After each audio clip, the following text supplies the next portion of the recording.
27th, the police did their job because they were so shamed after April 15th that they did, and there was no violence.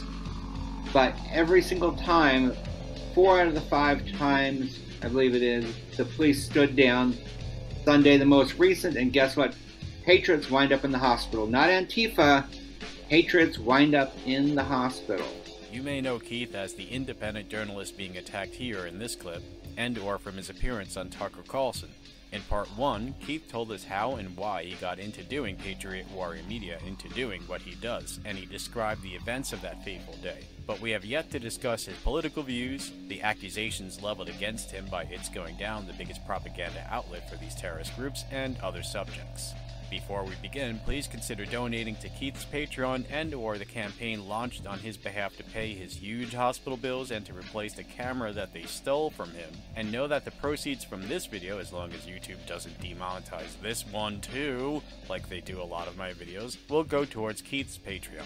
Also, towards the end of this interview, Keith will talk about his 2 media appearances that he will have this week. There will be links to his channel and to other stuff in the video description below. And without further ado, let's get into it.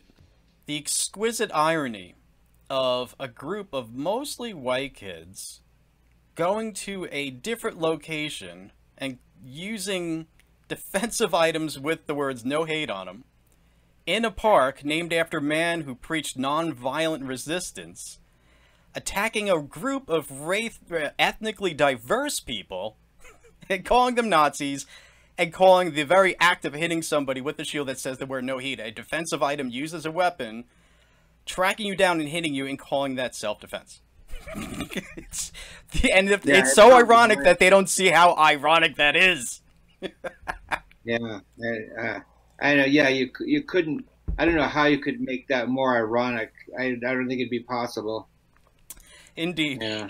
All right, so let's see here. Let's see, like, what can I start with here? Okay, so one of the things, unfortunately, that my camera cut out on is your political leaning. So could you tell me again on the political spectrum, and you're familiar with the 4-quadrant political spectrum, right? Right. Okay, so for my audience, I'll show this right now. There's not just left and right, which is, you know, left and right literally, but there's also up and down, which stands for, if you go up, typically, that's authoritarian.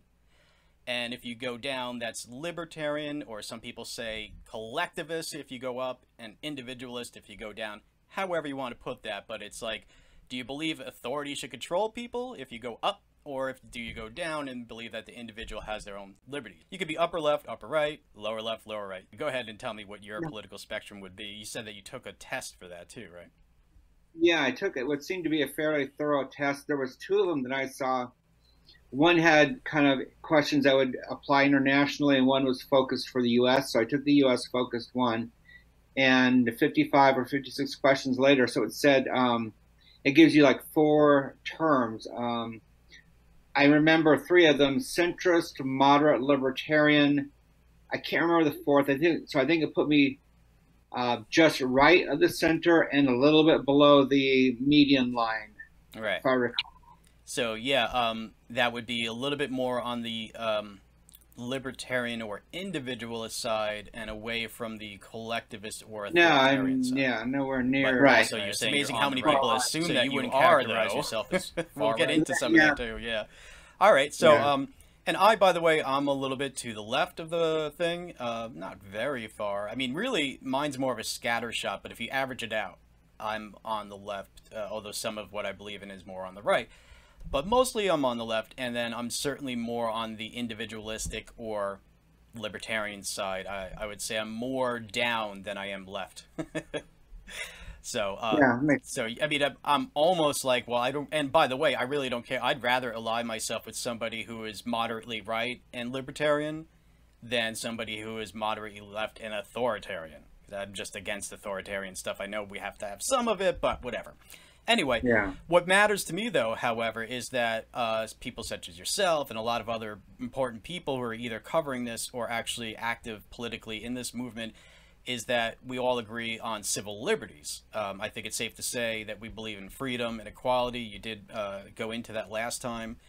And as long as people believe in freedom and equality and civil liberties, then, you know, we could differ on other issues, and I'm going to stand with them, you know. So, Yeah. And also, I do, people don't know, unfortunately, they don't get this, but it's important to stand for the civil liberties of people you disagree with. But people these days, they think if you support somebody's civil liberties, that means you support everything they do and say, which is ridiculous. All right. So we got that. Yeah. It's just important because... Go ahead. Oh, one comment I wanted to make. It's like, you know, the left is doing whatever they can to suppress, you know, free speech, and that they just never seem to get that, you know, if they're able to or get laws or whatever to where they can suppress our speech, at some point the power is going to swing the other way, and it will end up eventually being their speech that gets suppressed by the very laws that they tried to use against us. And you'll never seem to get it. I don't understand. I'm not sure. That. I think perhaps some of them may have a stated or even unstated belief that if they start with that, they can then seize more power and never allow the opposition to even gain a foothold. Maybe they think that by starting with the control of what you could say in here, maybe they can then have their communist revolution or whatever, and then they don't have to ever worry about it. I don't know. That's gotta be it. That's the only thing I can think of. Yeah. Berkeley Side's article, September 2nd, Who Were the Trump Supporters Who Came to Berkeley on August 27th? By Emily Raguso, I believe. And by the way, skimmed over that. Yeah, I've been having an interesting internet argument in the comments section to this article. But it says, in what became among the most famous video incidents in Berkeley on Sunday, Trump supporter and video blogger Keith was briefly assaulted by members of the crowd until Reveal host Al Letson used his own body to cover Keith. First of all, I noticed they say, you were briefly assaulted? As if somehow... What's that? And by members of the crowd? I mean, come on. It's like people just hanging around just suddenly decided to assault me. It was masked Antifa. It's like... You were tracked, were you not? Oh, yeah. They had spotters there. They were tracking me, relaying info. Yeah. Yeah, they just put the time when I was surrounded and no police were around. Goodness. Okay. So that right there is pretty funny because they're trying to, let's face it, they're using weasel words to try to make it, to minimize how vicious that attack actually was. I would say it was acute, not brief, you know? You later told Reveal, a project of longtime East Bay journalism organization, the Center for Investigative Reporting, quote, Antifa members know him from his conservative YouTube channel, Patriot, Warrior Med1a, where he's known as K. Picklefield, and targeted him specifically, unquote. And you reportedly live in the Bay Area. Well, that's not nice of them to say, and I'm not even sure if that's accurate, but they do this to everybody. People are calling this soft doxing by Berkeley side now, because this is what they're doing now. Go ahead. I would think that, you know, obviously they're trying to skirt doing as much as they can without, I guess, being culpable. Yeah. But, yeah. I mean, it's like I've been arguing with them. I'll show my audience the amazing argument where I basically set them up and then knock them down. And I'm saying, well, you're kind of suggesting these people are Nazis. And they're like, no, we're not. Where? And then, well, basically, it's like, okay, so you're saying that somebody else is saying that they're Nazis, but you know most of your audience is too stupid to make the connection, and why don't you actually ask these people? It's very easy to get a hold of them, rather than just printing this stuff about them and saying, well, we didn't say it's somebody. It's plausible deniability, but I would say it's implausible. But they're not very happy with me right now because they're very embarrassed, but they're trying to, you know, their best to do damage control because, like, anyway, talking too much about myself. Moving on, it says in the article here that his camera was knocked from his hand and he was hit over the head. That's a little bit more than just that. The incident happened after Gibson and his sidekick, Tusitala, or Tiny, sought refuge behind the police line after they were reportedly attacked. So according to them, that's the timeline of when that happened to you.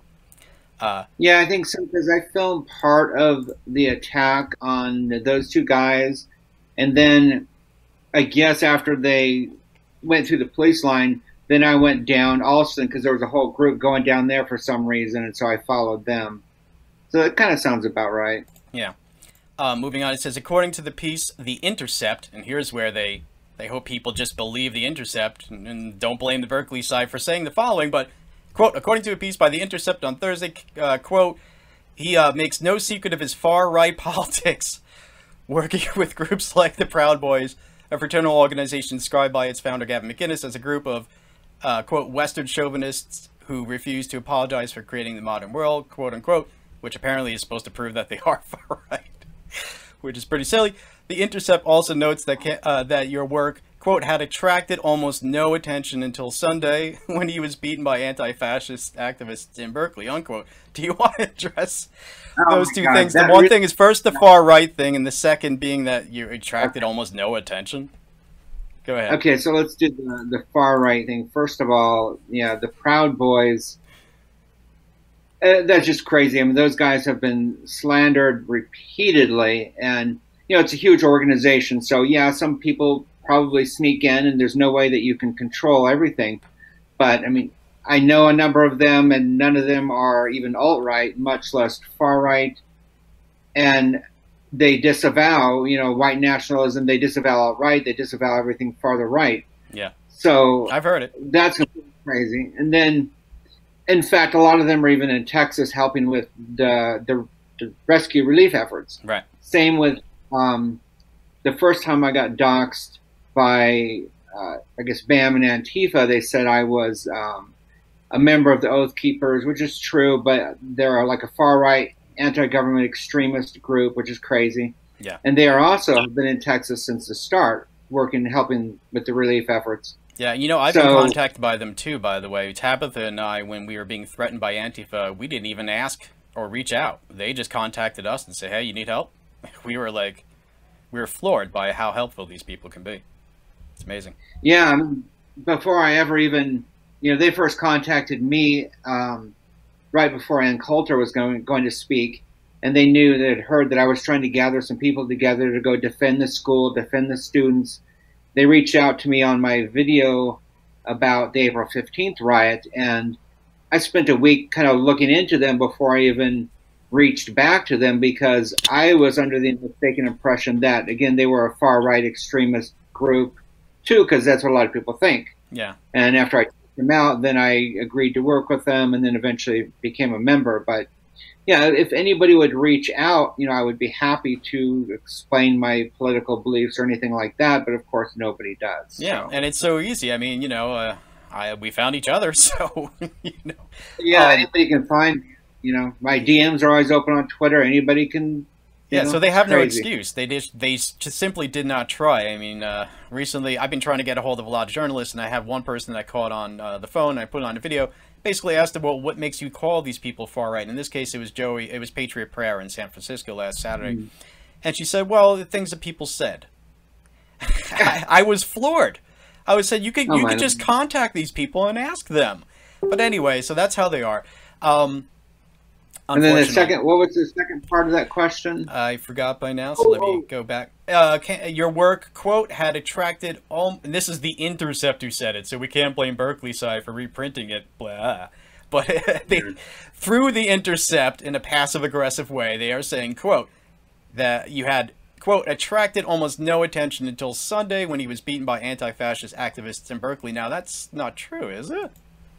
Oh my God, that's so crazy. Because you've gotten tens of thousands or maybe over 100,000 views before Sunday, haven't you? Oh, yeah. So what basically, you know, when I initially started doing this, I had a channel a long time ago. I didn't know what to do with it, so I didn't do anything with it. And then back in February, when I filmed the Milo riots, I needed somewhere to put the footage, so I just started throwing it up on the YouTube channel, just uncut footage. I did it with the March riot. And then just before April 15, I decided to kind of create a channel and pay attention. So when I filmed those riots and I put the videos up, then like that evening, then a news broker from Ireland had seen it, contacted me and said, hey, you know, we saw your video. Can we go ahead and broker this out to mainstream media outlets? And they named a bunch. And I said, yeah, that's fine as long as you tag me. So that was Sunday night. By Monday, then I started getting thousands and thousands of views. And by the time a week or two later had passed, I had over 250,000 views and thousands of comments. And in less than a month, I had over, I don't know, close to 400,000 views. So most of those views on the channel and comments were there prior to the mess on Sunday. And since then, I maybe gotten like 15,000 or so views, and it's been pretty tame because I haven't really been doing anything on it. Yeah. Or very little. Yeah. Interesting. Okay, so then,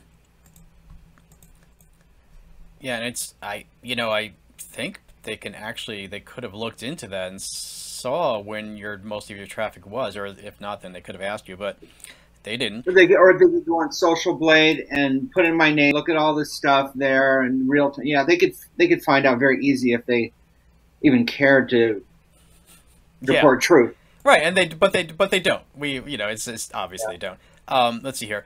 Quote, he's just one example of myriad individuals who have come to Berkeley to make a name for themselves to fight what you call, quote, the efforts of the left to destroy free speech, capitalism, and the American way of life, unquote. Did you actually say that? I mean, I might have. I mean, that's what's happening. It's like free speech is being trampled on from every angle, every level. I mean, there's a huge battle, on the universities, campuses and universities, where the left is trying to do everything to control and to inhibit free speech. And so that's true. I don't remember that quote. Maybe I said some. But it's not a misrepresentation or anything like that. Is that fair to say? No, I don't think so, no. Yeah. Okay, so then continuing on, let's see if there's anything else in here. Limited, still has a limited subscriber base on YouTube. Well, that may be true, but so what? Is that going to win you some argument there, Berkeley side or Intercept? I don't think so. If anything, it just shows what YouTube has been doing lately. I'm not even sure how much of this you're aware of, Keith, but YouTube has been, I guess you could say, shadow banning, soft banning, half banning people. I mean, I don't know about you, but I get a third of my videos get demonetized. Some of them get restricted, age restricted. I have to fight with YouTube all the freaking time, but it's not just me. I mean, YouTuber Sargon of Akkad got every single video demonetized instantly, just like that. And it seems to all be a far left bias, although I think ultimately YouTube just wants to become commercial TV online. And that's their ultimate goal. But I do think there are people who are ideologically bent in a very far left way there. And so, if anything, your low number of subscribers just shows that they're trying to stop this shit, because they are. They really are. They unsubscribe people all the time, and it's horrible. Yeah, I'm familiar with what they're doing, and they manipulate the algorithms. Most of my views come from either recommended or searches. Those kind of dropped off the face of the earth. Like, I don't know if it was 3 weeks ago or whenever it was, where they kind of did in one fell swoop, I'm sure that's when they got Sargon. Probably. But they demonetized every single one of my videos that had any kind of amount of views.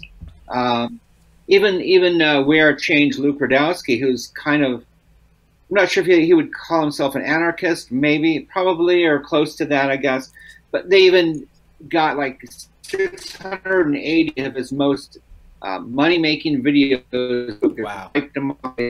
It's just crazy. I think that if they were going to delete everybody's videos, then there would be such an uproar that would be a problem. So they use all these other ways to prevent us from creating and make it where we can't make any money, we can't do it, and that's just one of the ways. And they'll eventually get to where we can't be searched. Yeah, we're there, but then eventually it'll get to where you'll try to search our videos or search our names, and then won't come up in searches anymore either. And that actually came out months ago when a intoxicated employee from YouTube talked to a commentary YouTuber and spilled the guts about all of that. I don't know if you saw that whole thing. And so we've known it's been for 3 or 4 months. I don't think anybody figured it would come so soon.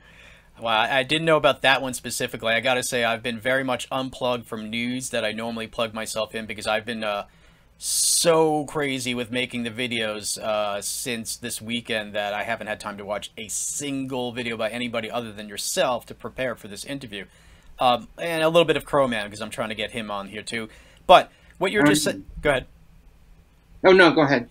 What we've been just saying just underscores the fact, everybody at home, it's crucial, and I've been saying this in almost every video, well, half my videos for months now, crucial that everybody start thinking about getting off of YouTube, or at least adding something else onto YouTube, because content creators like ourselves are becoming harder and harder to find, and at any point we may wake up and find our channel's gone, and you might find your favorite YouTuber's gone. So it's absolutely crucial that you get a minds.com account and or vidme.a account, but you know, a lot of people don't seem to use that one, and this is the one I think is really going to replace YouTube, BitChute.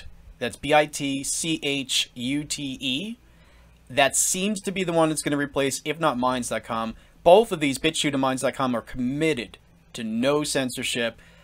Minds.com is kind of like using Twitter or Facebook and YouTube at the same time, so you have a profile, you could have friends and all that kind of thing. Same thing with BitChute to a lesser extent, but it's crucial, very important that everybody switch over and find your favorite YouTubers, including Keith and myself.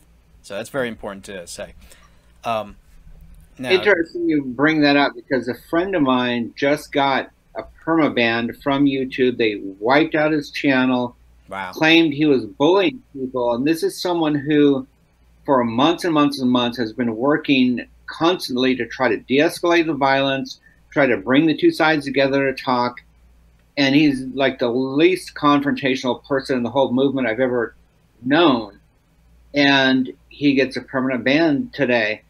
So, and he's putting things on BitChute, he's checking out Minds, or he's checking out VidMe, those other platforms. I'm not sure what's the best. I don't know. I haven't checked them out. Yeah, I really don't know myself, but I've been on Minds.com for a while. I just signed up for BitChute a couple of days ago. I've been trying to upload stuff to Minds.com. However, Minds.com has a certain size limit, so if your videos are more than, say, 10 minutes long in high definition, they don't really upload all the way, but hopefully they'll fix that. BitChute is better with that, but it's also newer. And I think both of these have, well, I don't want to get into too much details to bore the audience, because they don't need to know the back end of content creators, why it's good for us, but it's also good for you people to use that. I mean, seriously, are you not sick and tired of getting banned on Facebook for criticizing the far left and all that kind of stuff? We all have done it, so let's switch over to Minds.com and BitChute. Okay, despite the widely viewed video of his beating and Letson's intervention, Keith hasn't won much support. A fundraiser he launched Tuesday to help replace his equipment and pay for things like medical and legal expenses has raised just $1,550 of his $20,000 goal. Anything to say about that? I mean, it seems like they're kind of saying, ha ha, nobody's going to pay his hospital bills, ha ha. It seems like it. It's with the tone I get from it. I don't know. I mean, I didn't have anything to do with the creation of it. I think people are kind of tapped out from donating to Houston, which, you know, people should still keep donating to Houston. I mean, they're in a much worse, more horrible situation. Yeah. So I think that's the case, although people got together and got me a new video camera and stuff. So good. I'm back in business, nicer setup than I had before. So I got no complaints. Great. Hold on one second if you could. How about we go over the It's Going Down article? I know we've already done this over the phone, but my camera failed on me for that whole section. It's Going Down. Keith K. Picklefield's Deep History of Alt-Right Trolling and Provocation by anonymous contributor, August 29th, 2017. Okay, we have that first tweet, which you did say, correct me if I'm wrong, you did tweet that. I don't see a problem with it, but do you want to weigh in on that first tweet where it says, why don't you pussies come out to Berkeley, and we'll talk about that? Yeah, you know, who hasn't done their share of shit talking?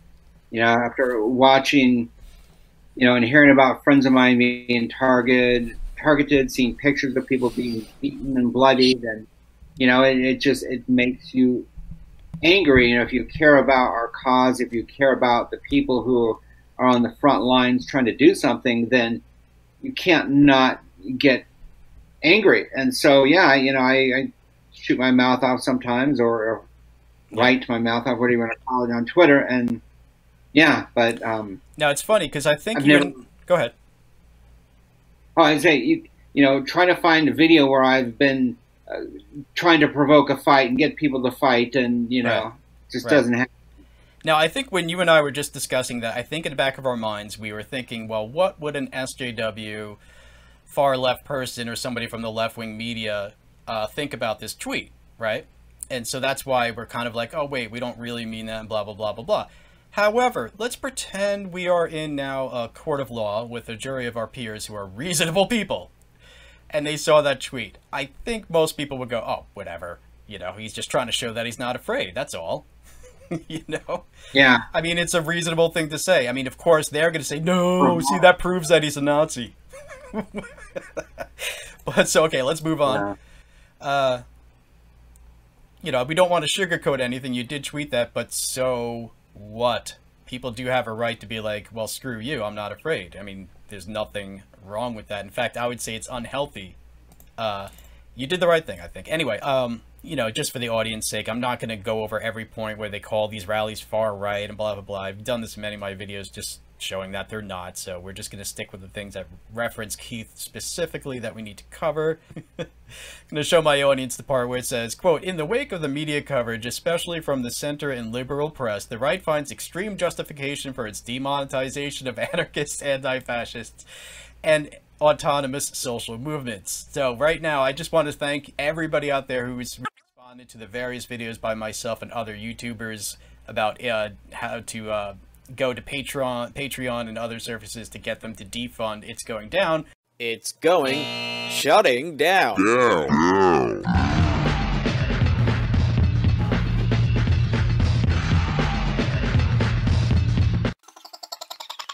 You got Antifa's It's Going Down Patreon shut down. And report the posts that they do in fact make that talk about sabotaging train cars and attacking people like Keith. So, hey, you know, the fact that they're complaining actually makes me very happy. How does it feel, assholes? Ha ha ha. Yeah. You scumbag. That's a great thing. It's about time. Yes, Yeah. sir. Okay, so let's see here. They write, as journalists from Mother Jones and Reveal have pointed out, the physical altercations were small in number, as if that excuses anything, and often were the result of far-right individuals who both attacking large crowds with pepper spray and provoking them. Now, did you see anybody? Go ahead. I'm sorry. Go ahead.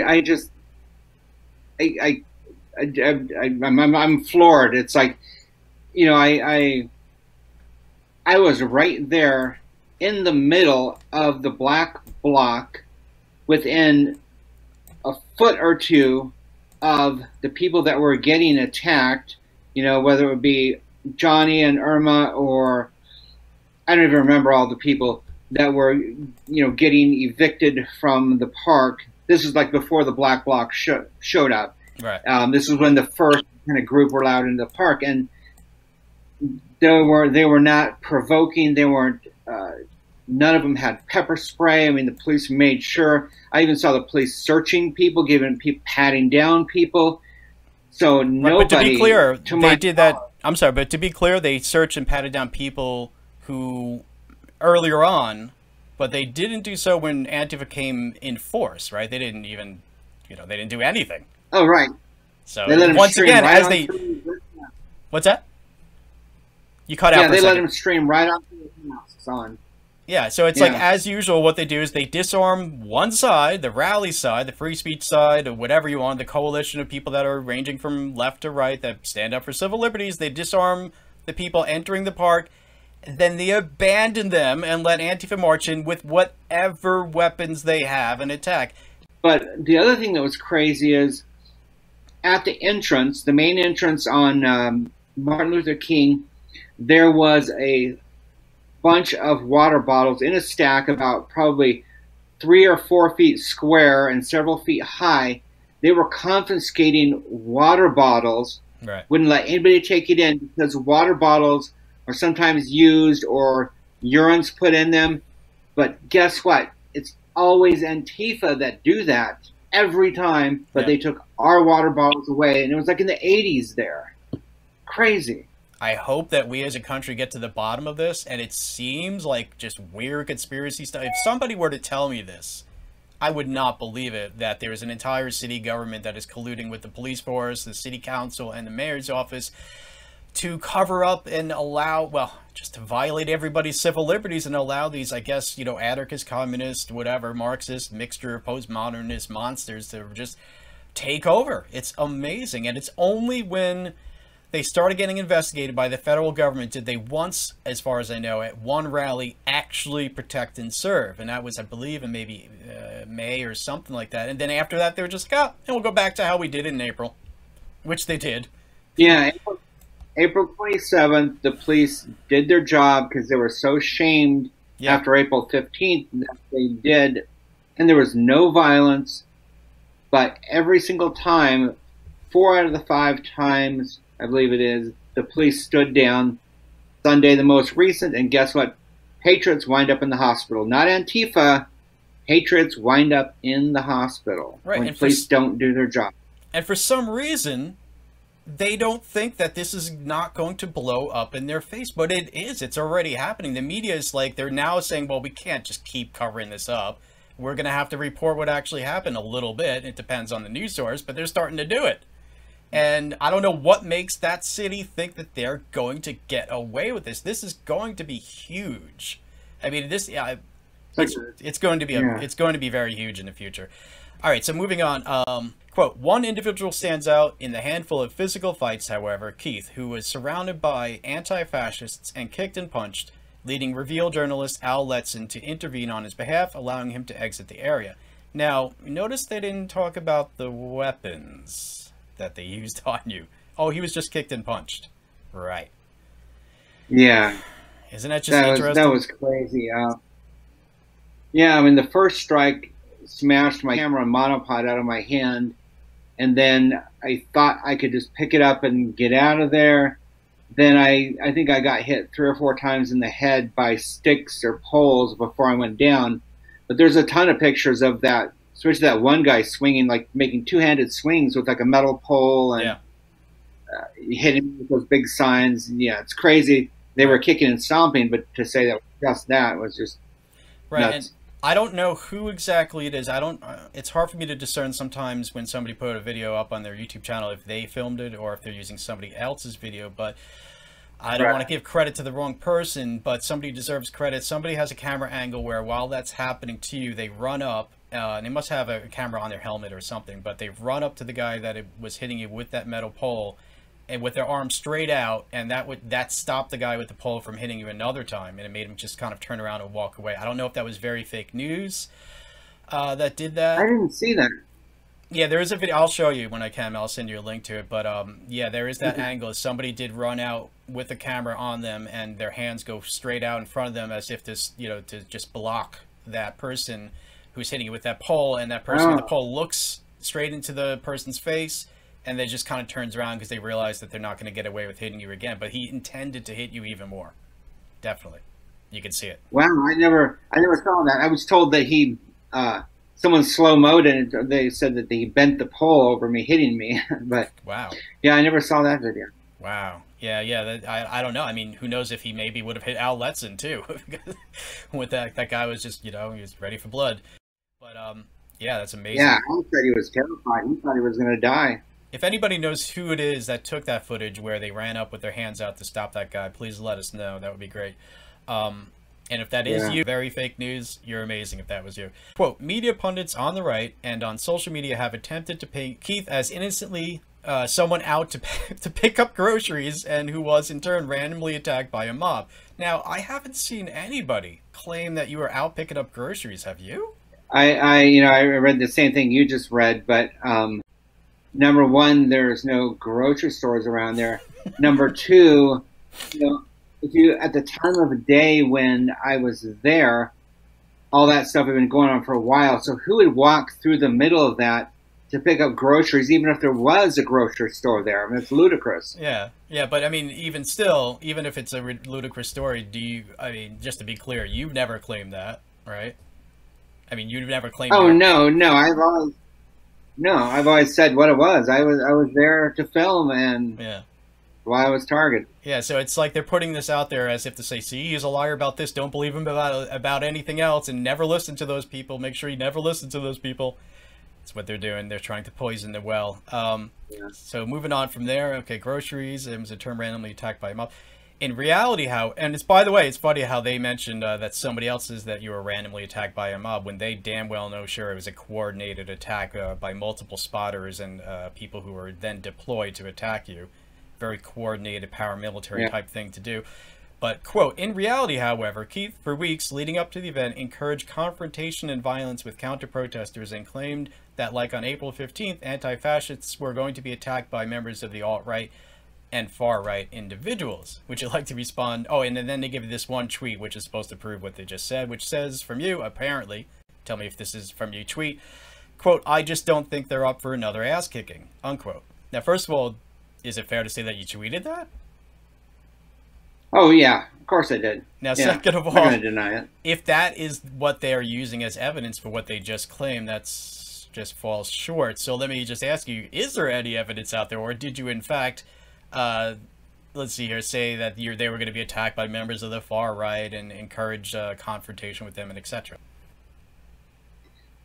Number one, I wouldn't encourage the far right to be there, and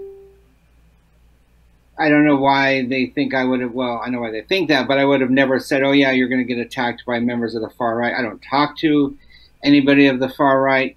It's interesting that they're trying to paint me as that, or paint me as before like a white nationalist or alt-right, when back in June, I got in this huge, they should have brought these tweets up where I was basically having a Twitter fight against like all these white nationalists and like people from Identity Europa and people from the farther right that were going after me because I'm not a white nationalist, and they don't go through all those tweets. There was about a 4-day period where I was just getting hammered with messages and tweets. It was just crazy. No, it's interesting. And, I got that. Okay. Oh, okay. But then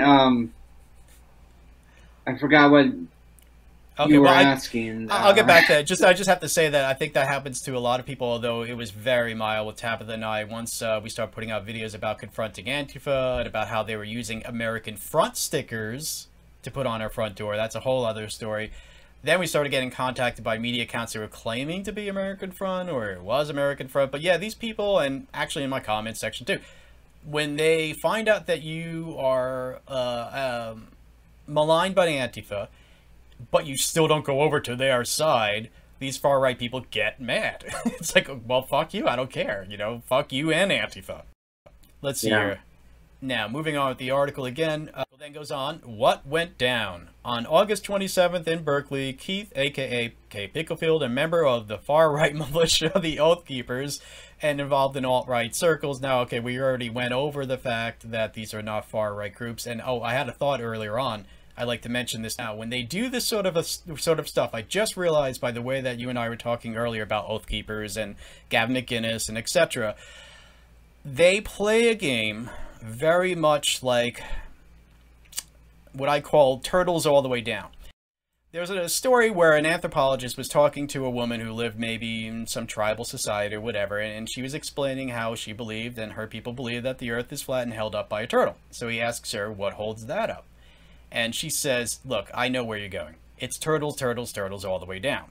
So in other words, she proves something that you can't really prove by saying, well, that's supported by this other thing, and that's supported by this other thing, and that's supported by this other thing. So what I see these people play a very vicious game of, so-and-so is a far-right person. Why?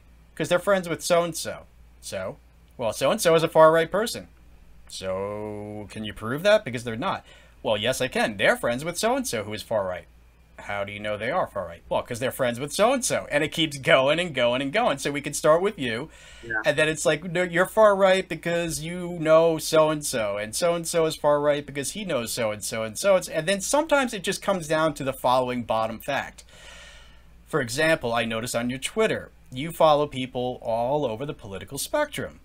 So if somebody wanted to, they could then get to the bottom of, well, so-and-so is a Nazi because he knows so-and-so and he knows so-and-so, and they are friends with Keith on Twitter, and Keith is friends with this group, that group, and the other group, and this person, the other person, the other person, cherry picking, making sure that, it sounds like your friends list is just one-sided, which it is not, and that would be their proof that you are a Nazi, and therefore anybody who likes you is a Nazi, and etc. So that happens a lot, and I'll call that the turtles all the way down syndrome, because it's I can't tell you how many times in social media somebody says, hey, that person you're talking to is a far right person, and then when I ask them how do they know, then it becomes this never ending series of so-and-so knows so-and-so. It's a chain. It's like, as Philo of Timon said back in ancient Greece, all their arguments are either an endless chain hanging from nothing or circular. But anyway, I'm sorry if to go off on a philosophical dissertation. Let's move on then. It's okay. I mean, go ahead. Yeah, I follow. I probably follow Richard Spencer. I think but I'm not sure. But yeah, I follow a lot of. I don't follow a lot. I follow maybe less than 500 people. But I follow a lot of people. A number of them are unsavory. I follow a lot of Antifa, though now I've blocked them all, so I don't anymore. But it kind of goes back to the old, I think it's Sun Tzu, or maybe it's Miyamoto Musashi, one of those guys. Anyways, where know your enemy. And it's just not very smart to not know who is on the other side, whether it's far right or far left. If you are going to be putting yourself in the front line and in the line of fire, you should know who might want to be after you. Sure, definitely.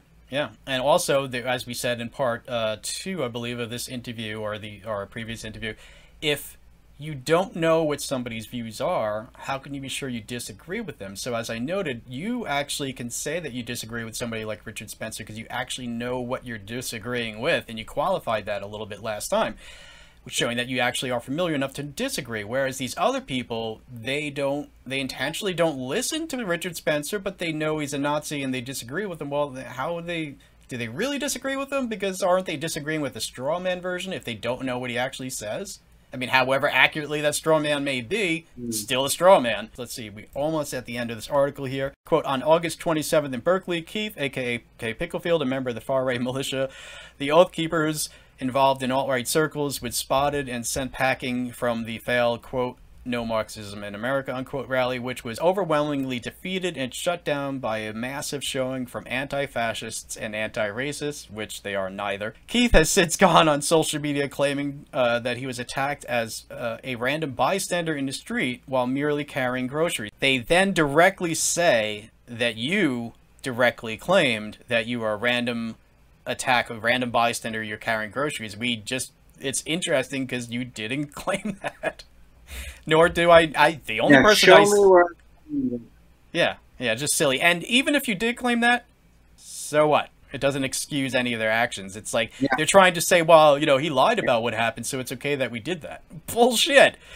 Anyway, moving on. Crazy. Yeah, he had publicly expressed his intention to participate in the rally on social media. Okay, so what? He has a lengthy documented history of affiliation and participation with fascist politics, and over several months has worked to dox and identify anti-fascists for targeted harassment, repression, and possible violence. Okay, so 2 points there.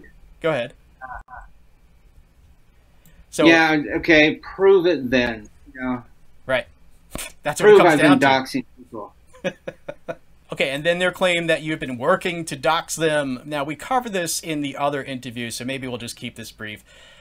What kind of an idiot thinks that if you point a camera in public at people doing things in public and committing crimes, by the way, while they cover their faces half the time, is doxing? What kind of an idiot thinks that? I mean, are they really as stupid as... Do they really believe this shit? Or are they insulting their audience, thinking that their audience is stupid enough to believe this shit? In fact, some of them are. But any comment on that? I don't know. I don't know if they believe that. I think it's just a way of just trying to stir up hate, and hate against not just me, but against everybody else.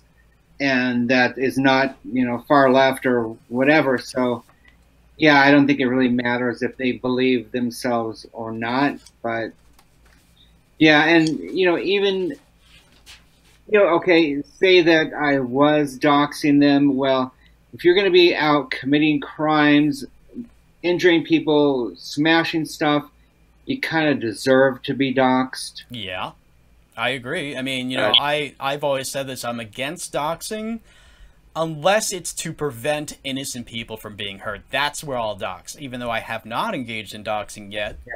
But I would if it was to save somebody's life or to prevent them from being beat down. I mean, if they don't like it, too fucking bad. You know, you shouldn't be doing bad things. It's your fault, you know? Don't blame me for what you do wrong, people.